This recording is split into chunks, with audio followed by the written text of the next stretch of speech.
There's a dangerous truth they don't want you to hear. The most powerful people in any room, they don't argue, they don't react, they don't need to convince anyone of anything.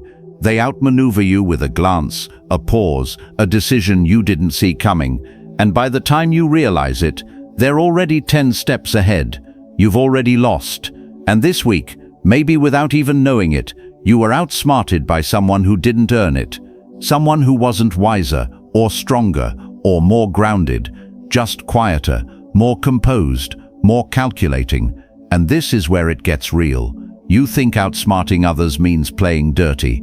But what if I told you that the real power, the absolute kind, doesn't come from manipulation or deception? It comes from a different realm, a quieter, more dangerous place. It comes from within. If you've ever walked away from an interaction, a conversation, an argument, a negotiation, feeling like you gave too much, reacted too fast, looked weak when you meant to look wise, this is your moment to shift.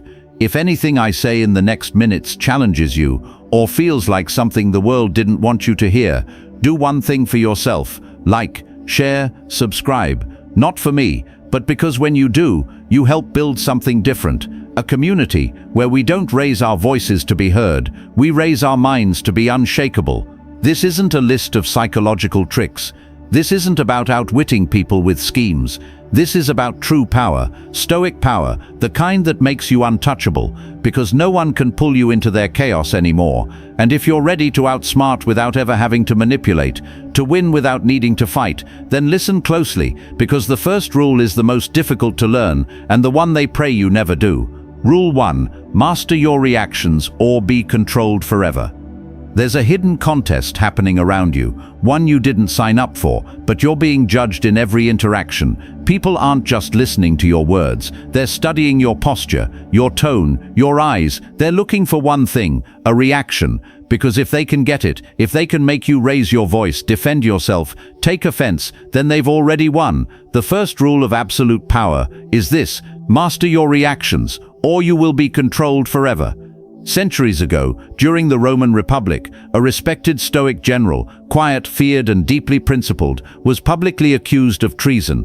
It wasn't true, it wasn't fair, but instead of exploding in fury, defending himself, or pleading with the Senate, he remained still, he listened, and then he simply said, "I answer with my life, not my mouth." No argument, no emotion, just resolve. A week later, the evidence fell apart. His accuser was revealed to be acting in jealousy, and that general, he wasn't just cleared, he was promoted. Why? Because the Senate saw something no accusation could erase. A man who didn't flinch when cornered, a man who could not be provoked. Now let's bring this home. Fast forward to a modern workplace. A woman, let's call her Layla, was being subtly undermined by a colleague. Backhanded compliments, passive-aggressive emails, sabotage in meetings. Everyone expected her to snap, but she didn't. She documented, she stayed composed, she smiled when others would have boiled. She played the long game, and when the tension finally reached leadership, her quiet professionalism, contrasted with her colleagues' scattered behavior, made it obvious who had integrity and who had manipulation. She didn't just win, she earned trust, authority, and lasting respect. Let this settle in for a moment. The person who controls your emotional state controls you. Anger, defensiveness, anxiety, these aren't just feelings, they're levers, and the moment someone pulls them, you're no longer the one steering your life. But here's the real twist. They're watching you. They're testing to see what gets under your skin, what shakes your voice, what moves your face, just enough to reveal your hand. And the second you flinch, they take note, and the next time, they'll push harder. But if you can hold still, if you can take the blow and not collapse, if you can delay your reaction by even 10 seconds, you gain something they can't touch: dominance through discipline. This isn't repression, it's redirection. You don't bury your emotions, you observe them, you learn from them, and then you make them answer to you.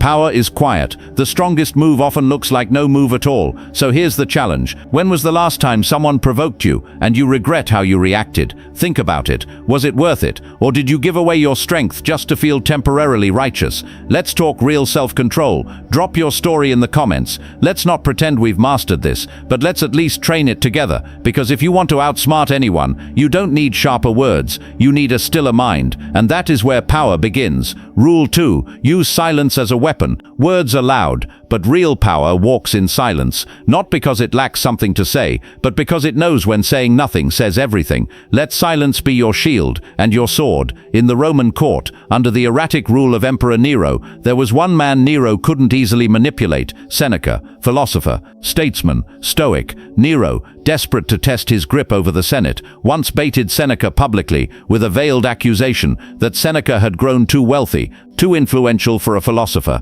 The room tensed. Everyone expected Seneca to defend himself, to appeal, justify, explain, but he didn't. He looked Nero in the eyes and said absolutely nothing. No anger, no defense, no reaction, just silence. The silence stretched long enough to become uncomfortable, then confusing, then powerful. The accusation dissolved in the air because Seneca didn't breathe life into it. Later, Nero would refer to Seneca as untouchable, not because he was invincible, but because no one could ever predict how he would respond. That's not just stoicism, that's power. Now zoom into a modern conference room, a negotiation, tense, money's on the line, someone throws out an offer, and the other party stays completely quiet. Seconds pass, the silence grows, people shift, throats clear, someone panics and starts talking again, and just like that, the silence becomes leverage. Here's the truth. Most people reveal everything about themselves when they're uncomfortable. They talk to soothe anxiety, they explain to sound smarter, they over-disclose to be liked. But here's what the Stoics knew, and what few understand today. Every word you speak is a brick in someone else's weapon. Every admission, every correction, every defensiveness builds a blueprint for someone to use against you. So what if you just said nothing? What if you learned to sit in the pause, to let the silence speak for you, to let people project their expectations, their fears, their insecurities, while you remain still, anchored, watching? You'd be amazed at how quickly people reveal their motives, all while trying to fill the space you left open. Silence, when intentional, isn't passivity, it's pressure, it's poise, it's control. But here's where it gets real. Do you believe silence makes you weak or powerful? Drop it in the comments. No easy answers here. Some people think silence is submission, that it's the mark of the uncertain. Others see it as supreme confidence, the power of someone who doesn't owe a reaction to anyone. Which side are you on? Because to outsmart anyone, you must unlearn the impulse to always respond. Sometimes the most calculated move is no move at all, and in a world where everyone is shouting, the one who stays silent becomes impossible to ignore. Rule 3. Outsmart with self-restraint, not brute force. True power doesn't need to declare itself. It doesn't arrive with noise. It doesn't react to threats. It doesn't chase validation or revenge. It just decides. To be powerful is to need nothing. There's a moment, recorded in the fading scrolls of Rome, that reveals the anatomy of restraint. Marcus Aurelius, the philosopher emperor, was informed that one of his most trusted generals, a man who had dined with him, praised him, served him, had conspired behind his back, a plot, not to kill him, but to quietly sway influence from the throne. The Senate whispered. The soldiers waited. Everyone knew Marcus had full authority to execute betrayal on sight, but he didn't. He didn't shout. He didn't make an example. He didn't even confront the man. He stripped him of title quietly, reassigned him away from the capital, and made no further comment, publicly or privately. No vengeance, no performance, no blood. And here's the twist. Years later, that very general wrote to Marcus from exile, a letter of regret, of admiration, of loyalty. Because Marcus didn't crush him, he outgrew him, and in doing so, he did what no sword ever could. He converted an enemy into a mirror, a man who had to live with the image of someone who could have destroyed him, but chose not to. Now let's shift to a smaller, more familiar moment. A man discovers a friend has betrayed him, spreading rumors, mocking him in private, subtle sabotage.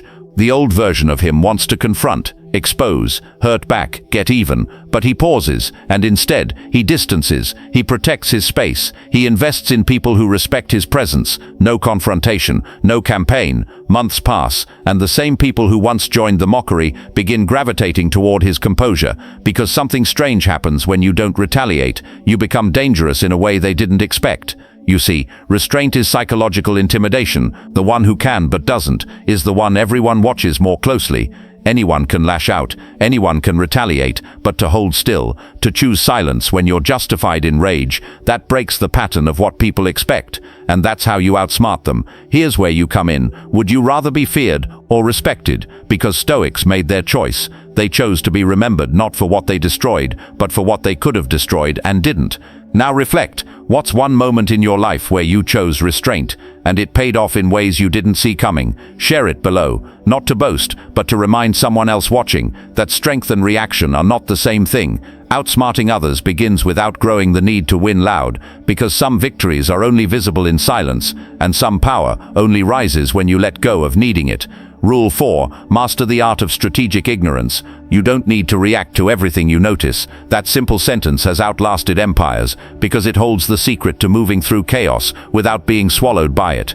We've been trained to think that noticing something wrong demands a response, a correction, a defense, but the Stoics believed differently. They believed in the power of strategic ignorance. In one parable passed down from a forgotten school of ancient thought, a wise man walks a narrow path through a dangerous market.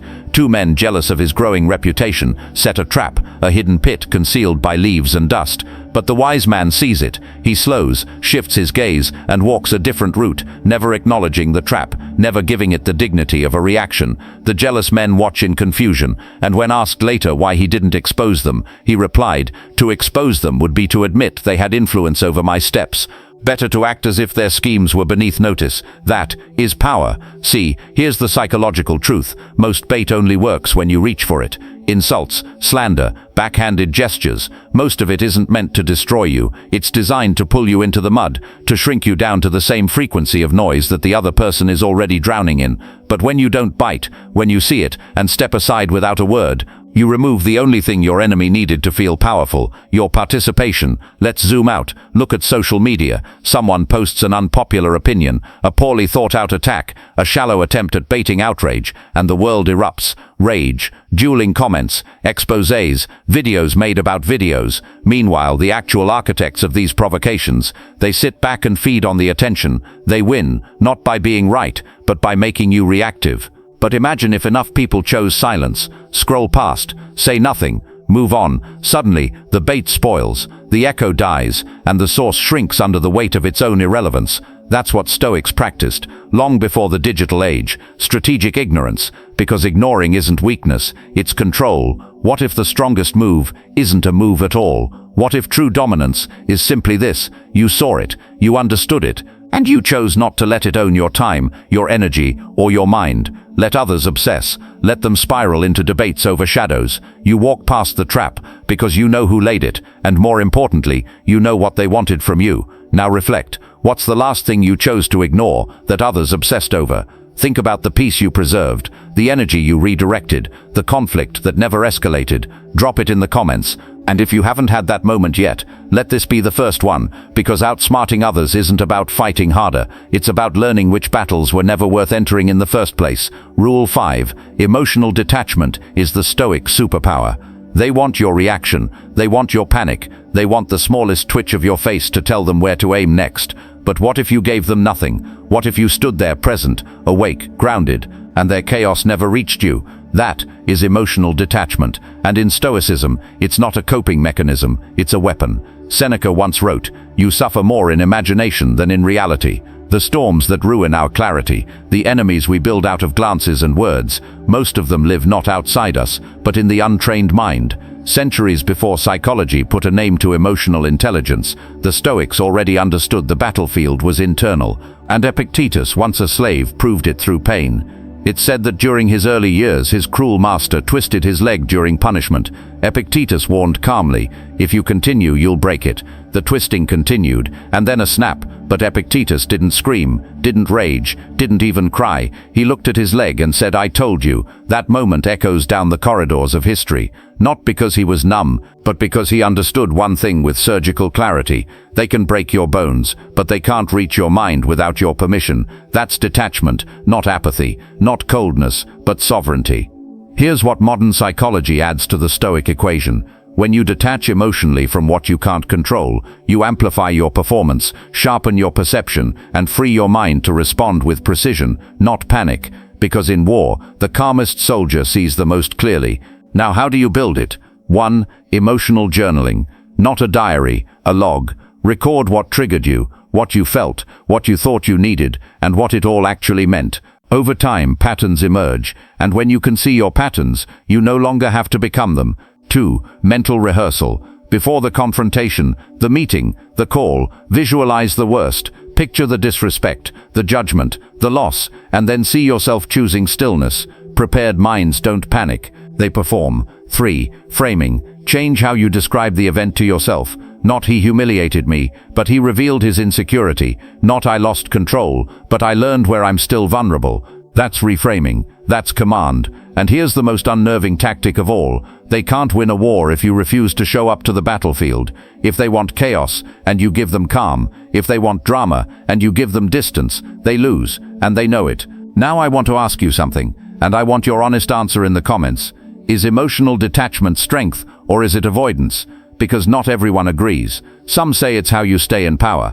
Others say it's just running from reality. So what do you think? Because to outsmart anyone, you must master the one thing they'll never expect you to control: your emotional distance. And once you do, you'll stop walking into traps designed for the person you used to be. Rule 6. Never compete where you can redesign the game. There's a reason some people never seem to lose. It's not because they're stronger. It's not because they're faster. It's because they don't compete in the same game as everyone else. The Stoic doesn't fight for position, he changes the map. Cato the Younger, stoic to his bones, was surrounded by corruption. Rome was drowning in power plays, bribes wrapped in gold, and favors traded in backrooms like currency. They tried to buy him, they tried to flatter him, they tried to drag him into their rules. But Cato didn't take the bait. He refused every bribe, mocked their offers, and showed up at the Senate in a plain tunic, while the others paraded in silk. He didn't fight for popularity. He didn't maneuver for advantage. He redefined what power looked like. He spoke with restraint, voted with conviction, and let others exhaust themselves in performance. And slowly, Rome bent, not because Cato shouted louder, but because his presence was impossible to absorb into the game they played. He made the rules irrelevant by living outside of them. Now, bring that forward. Today the rules are different, but the pressure is the same. You're told to compete, to win the job, get more followers, build a louder voice, fit into the frame someone else drew for you. But here's the truth. No one tells you. If you play their game, you accept their terms. And if you accept their terms, you lose, no matter how high you climb. Outsmarting in the modern world isn't about being the best at their system. It's about realizing you can leave the system altogether. There's a man who left a high-paying law firm because the politics drained him. Instead of climbing the ladder, he burned it, started a private consultancy. Smaller income at first, but no office games, no manipulation, and within 2 years, his old bosses were calling him for help.